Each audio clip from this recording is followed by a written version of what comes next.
Okay, so I'm pretty sure this was a dream from the Lord. So in this dream, um, it was weird at first. It was like I was with my friend, and I was with him, and I was, for some reason, I'm always in this vehicle that I had years ago, which was a 1996 S320 Mercedes Benz.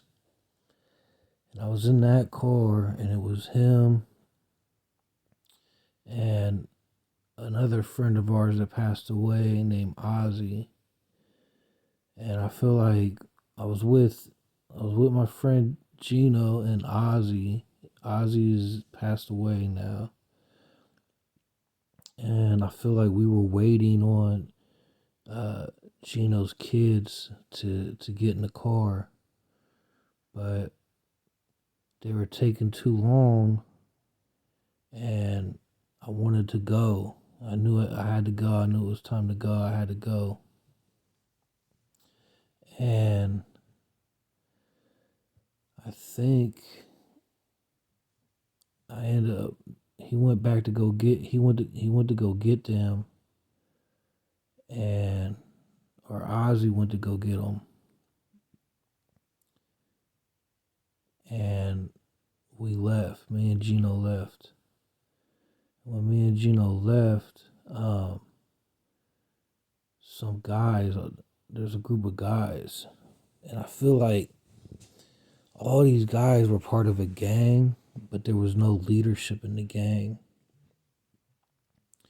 And I feel like it was the Crip gang, like the Blue gang for some reason. I don't know. And they got in front of the car. And since I didn't want to like run them over, right? Because you don't want to get in trouble for vehicular homicide. You slow down a little bit, but you don't want to stop. But they're making you stop. And while you're slowing down, all these other guys come around and try to open the door to try to rob you. But I wouldn't get out the car. But they started climbing in the windows to get into the car. And they were trying to rob us. So I remember that happened. And obviously there was a scuffle or a fight. And I remember one of the guys, or two of the guys that were trying to rob me. I feel like at this point, Gino wasn't there, or he couldn't do nothing, or he left, or something. But I just don't remember him being in this part.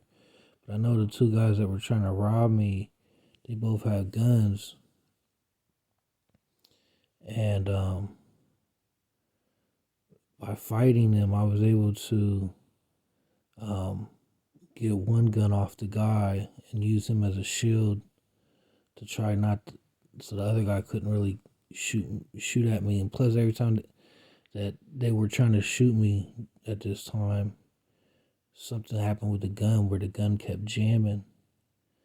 So that's how I was able to overtake him, because at first I wasn't able to, because just the way that they ambushed me so quickly. But only when the first one tried to shoot at me and the gun jammed, that's when I was able to do something, like respond. As soon as I seen the gun jam, I was on them. And that's all I needed was that little split second, just a little kink in what and how they were trying to attack me. That's all I was waiting for, was just one little opportunity to where I could get the advantage, and that was it when the gun jammed. So once the first gun jammed, I was able to take advantage of that guy, get his gun, and then try to go after the other guy. And it was a task, it was not easy. And the other guy's gun jammed too, so then I was able to get that gun. So now I had both of the guns, and now I'm the attacker trying to attack these guys. But those guns are still faulty, and those guns are still jamming. Um, which is weird because before I went to sleep, I was watching the video about what guns don't jam. It was just a video that popped up on my feed. But anyways, I was able to evade that little situation, and I felt like Gino and Ozzy and Gino's kids thought that I left them, and I was like, "No, I didn't leave you. I got robbed." So I went back to try to go get them, and when I went back to try to go get them, um, I got ambushed again. It was just crazy, and I remember, um, at this point, I didn't have a vehicle no more. There was no car, so we was just on foot. Anyway, before I forget, right before I woke up, I kept hearing the name David Flynn, David Flynn, David Flynn. And I looked up that name right before I started recording this video, and there is some dude named David Flynn, something about the cube. I don't know if that's him because in the dream I didn't see the guy's face. I just kept seeing all these news channels talking about David Flynn, and something about the money. So I know he had something to do with the money. David Flynn had something to do with the money, something that was going on with the money. But anyway, back to the dream. There was a small. I was looking down the street, and it was like this apartment complex, right? And for this apartment complex, it was like all the way down the street. It was nothing but buildings and apartments on the left and right side. And I looked down each side of the street, and that whole street, all the way down to the left, was dark. It was all dark, and I feel like it was like purple or blue was like what everybody was wearing. And then I looked all the way down to the right side of the street, and it was the same thing. And I just seen, oh man, it was crazy. It was just, the only way I could say it was just like it was gay gangsters or homosexual killers everywhere. And they were all young. They were all young African American guys. And um that's all it was, you know. And so I was trying to climb up this little piece of like a hill or a tree or whatever it was. And it was only green. So only green was right there in the little section that I was at. And I was climbing up to the top of it, you know, because I just didn't want to be down there around everybody. So I was climbing up to the top of it, and I seen this guy, he was climbing up the tree too. And I was just like, he had a skateboard. And I'm like, oh, I bet you can't skate off the tree or skate off this hill or whatever.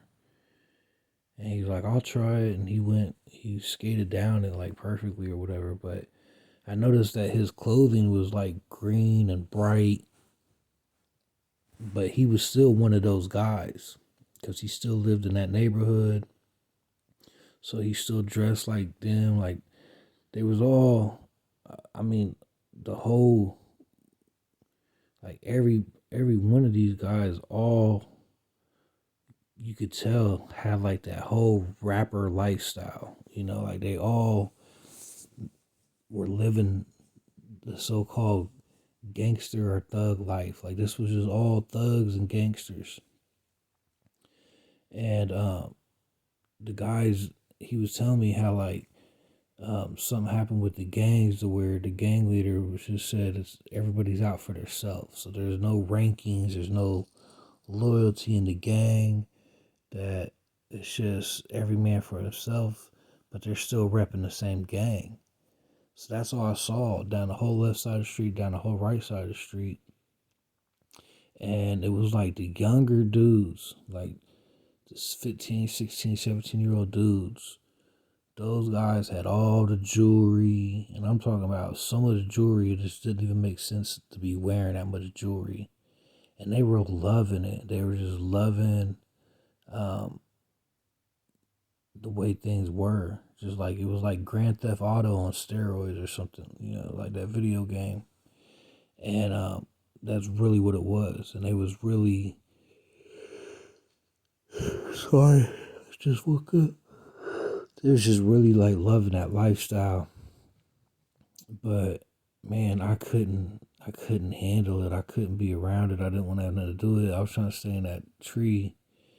And like I knew I was willing to defend myself, but I knew that there, since it was like the whole area, the whole world really from that point of view was so infested with that mentality and that killer be killed, everyone out for themselves type of mentality, that inevitably you're going to become a victim. Period. There's just no way around it. Like I was in a small little area, and right where I was at, the sun was shining, the grass was green, but I could tell the blackness from left and right was just starting like a mold. It was starting to close in on the gray. I mean, on the green grassy area. And I was even telling the guy next to me, like, yeah, man.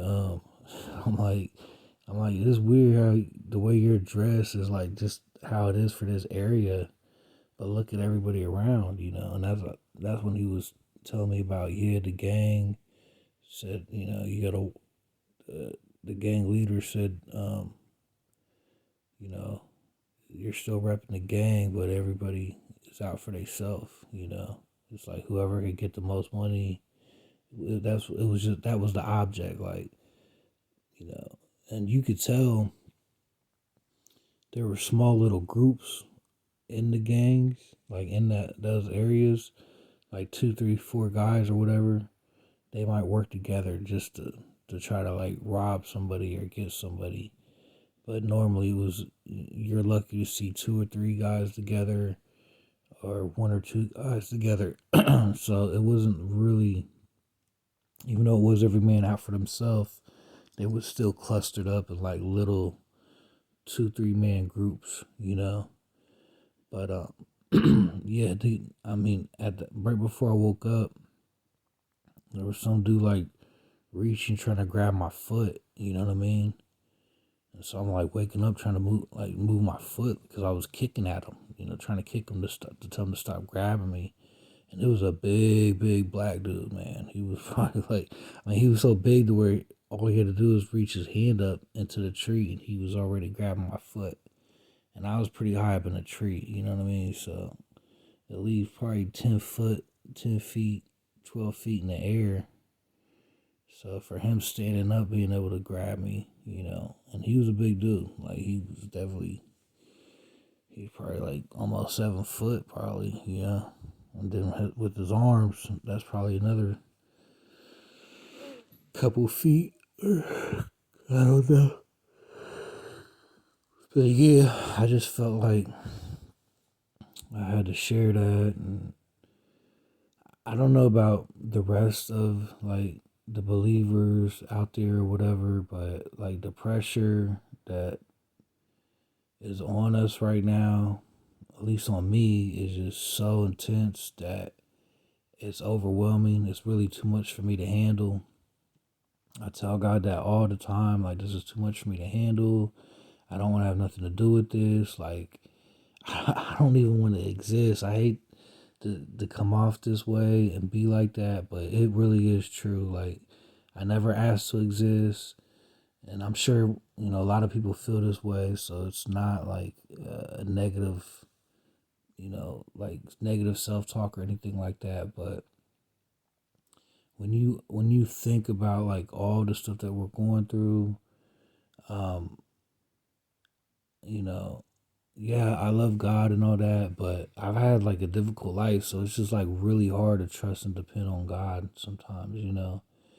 And I just can't wrap my mind around the fact that, the Bible does say that God created evil, so I just have a really, really tough time sometimes because it just feels like, you know, I, I've heard like, well, God gave us free will because he didn't want to make us like robots where we have to love and worship him. But at the end of the day, because of how negative and how bad everything is, you are still kind of forced to do that. And it's almost like a requirement that, he wants to be worshiped and praised. And don't get me wrong, there's days where I do that. I sing it in the car, I'm praising and worshiping him. And yes, I know it makes the enemy mad, and I usually get attacked right after or during.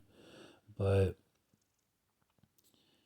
it's just such a depressing time. You know what I mean? Like life has already been pretty pretty horrible as it is, just because all of the bad stuff that's going on in the world. So it just makes it that much more difficult to really like. I hate saying it, but it just makes it difficult to have that love and adoration for God. When you know that He created evil. And it's so tough to.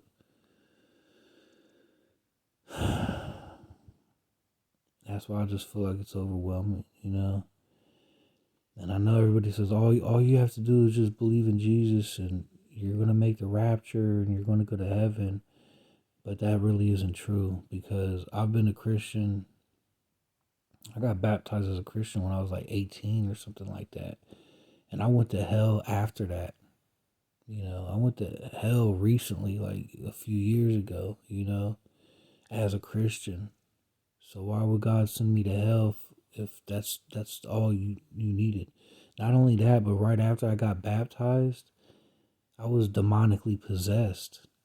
I got possessed um, because I smoked a blunt, and the guy that um, gave it to me to smoke for me to hit didn't tell me that he dipped it in formaldehyde. They called it Sherm. This was in North Carolina a long time ago, and he never told me that, and I guess that was a thing out there. And as soon as I hit it, I don't even know what happened. Like I just blacked out. And like when I woke up, my body was jumping up and down on a hotel bed. So I didn't like wake up and like I'm laying down or nothing. Like I woke up and my body was moving and somebody was controlling my body. And I know that it was a demon. And the only thing I remember was I was far, far in the back. And I don't know what was going on, but somebody started calling my name. When they started calling my name, I started heading towards, I guess, the window. And when I started coming closer to the window, I was like in a dark, shadowy room or something. When I started coming close to the window, my I came into consciousness, and I knew I was jumping up. And the last thing I can remember was like I was screaming and acting crazy. When I came into my body, I just was like, "What happened? Like, what's going on?" Everybody was staring at me, and I only seen one other person ever had that reaction before, and it was Busy Bone, the guy that I made music with. He's in the group Bone Thugs and Harmony. Bone Thugs and Harmony. Sorry about that. But so uh, I don't know. Like I just had a lot of sympathy for that guy when I met him because he used to smoke Sherm and stuff. He used to dip his cigarettes in it, and he would have those episodes too. And the thing is, you can't tell. You really can't tell somebody is demonically possessed because you're looking at the same person. They're just acting different. But there's characteristics and personality traits that you've seen before, and that's how dangerous this life is. Like everybody has demons, and they coexist with us in our body, and we don't even know. We don't even know that it's them or not. And they usually come in through like emotions, I don't know. I really don't know how it all works, but I know it's a real thing. And I guess that's why I just get frustrated with God, because I hear over and over again, oh, God doesn't send nobody to hell, you do that by your choices. And it's just like, does God understand like how difficult it is for humans? Like even Jesus was half God and half man. You know what I mean? And that's what breaks my heart. That's what makes it so hard for me sometimes to just be all buddy buddy with God, to like step aside and be like, yeah, I'm a Christian, I'm a believer. I mean, I definitely am, but it just makes it difficult when you know so many people in this world are going to end up in hell, And I think it was Elon Musk that said something. He tweeted that he's okay with going to hell because the vast majority of mankind will be going there too, you know.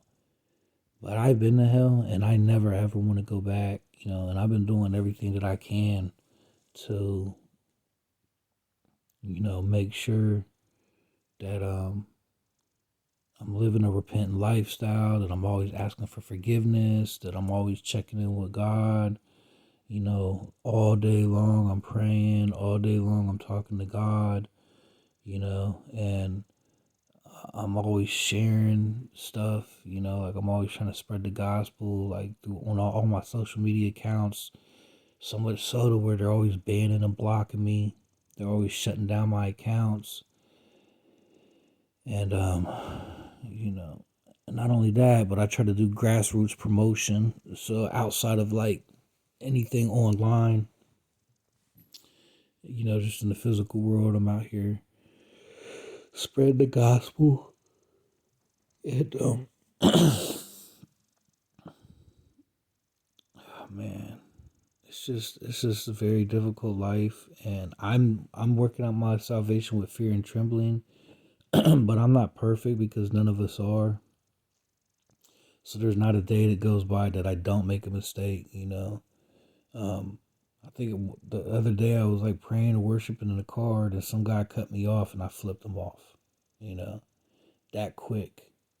That and I don't even think he cut me off. Cut me off like he was right on my bumper, and then as soon as and the thing is, I always go like faster than the speed limit, just so the person behind me could go the speed limit, and that's still not enough. Like it doesn't matter. Like I could be going 65 in the 35 mph zone, and they're gonna ride my bumper because it's just like people are just crazy, and it's just like I just can't deal with it all day long. Every single day, all day long, I just deal with the craziness of this world, and it's overwhelming for me. It's just too much, and there's just no breaks. Like I literally try to get away from people, and they just follow me and they hover around me, and it's just like people are always up on me, and I can't stand that. It's like people don't understand personal space. They people are just insane, and it's just like I can't get away from all these people. And like I have to work, so I have to be around people, unfortunately, but they're just weird and crazy, and they suffocate you. Like they're just all up on you. And it's just too much to deal with. And one thing I notice is like everybody's always doing everything at the same exact time, and that's annoying as well too. So I mean, a lot of times I have to leave work early. I have to stop working because it's just too much. It's just too much of that.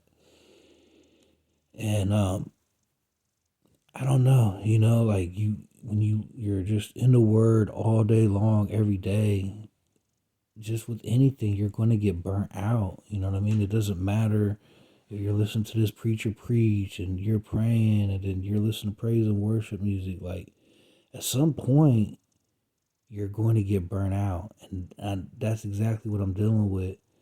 And so yeah, I might watch some other things, like to get my mind a break from just all this doom and gloom, because it's all that you're hearing right now. Like, it's just all end times doom and gloom, end times prophetic events happening. The great tribulation is about to start. The antichrist is about to be here. And then you go to sleep, and like I always pray, like, Lord, I just want to go to sleep, and He doesn't even let me sleep. Like, in my dreams, I have to keep dealing with this stuff. And that's why it just gets frustrating, you know, to deal with God sometimes, because it's just like, does He not understand? Does He not understand, like, what He's doing to us? You forced us to exist, and then you put us in this environment where we don't know anything. Innocent little babies, innocent little children, right off the rip, we're being attacked in our mother's belly, you know, attacked because the enemy's attacking, like, just right off the rip, he's attacking us. He's right at our throat. And that's our life from day one. Before we're even born, as soon as we're conceived in the womb, we're under attack, right? And there's numbers of ways I could talk about how we're attacked in the womb, but it's pretty much self-explanatory because of all the complications with pregnancy and diseases and deformities and just all kinds of things that could happen in the womb, being choked by the umbilical cord, like